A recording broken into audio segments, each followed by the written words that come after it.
So we've talked a number of times about ransomware. I don't think in any of our stories in the past we've heard somebody apologize for their hacking activity. Yeah, so this is this is a little bit different, I think. Obviously it starts off with your typical crypto locker type ransomware. When I think most of us are aware of what that is, and it's basically just once you're infected, your important files, and it's quite a long list of files that it'll actually go after, get encrypted, and then you're basically shown a ransom, and they're asking for a certain amount of money, usually somewhere around $500 US to get the key to unlock your files, which sometimes you get, and sometimes you don't.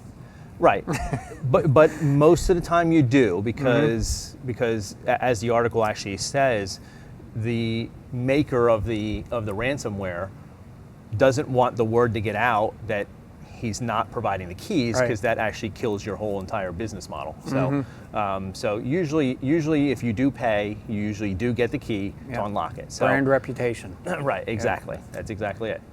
Scary thought. So, in this case, though, it was a little bit interesting. There's a couple of things that are interesting. In this case, the ransom was only, at the time, was only 0.1 bitcoins, which at the time came out to about $24 to get the key back, which is pretty low for ransomware. And then the most interesting part about this was that he came back. So this was actually released on the 25th, and so it said that this was actually in sleep mode. So a bunch of people got infected.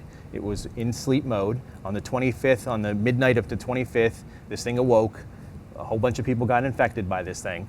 And then the creator came out on Payspin and apologized and said, "Hey, look, I'm real sorry," right? And I think we have the message there from Payspin that he, I didn't mean to release this, and I'm going to go ahead and post the keys on I forget where it is, and I can't. Mega.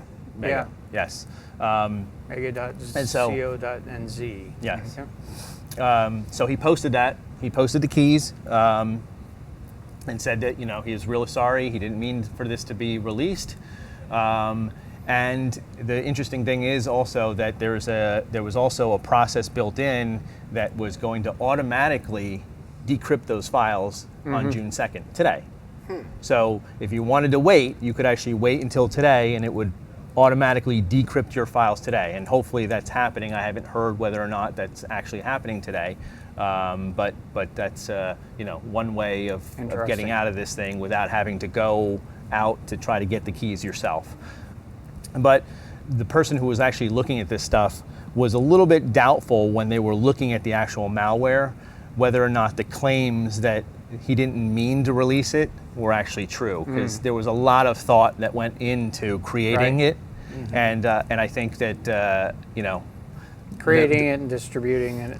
And so the reasoning behind why he decided to, at this point, come out and sort of give up the gig. Not really clear. Huh? Not really clear. I mean, there's speculation that that he got a little afraid that law enforcement was either on him or something to do with organized crime, because a lot of this ransomware actually is. Yeah, that's a possibility, or perhaps he found a flaw of some sort that might provide some attribution and was just trying to cover it.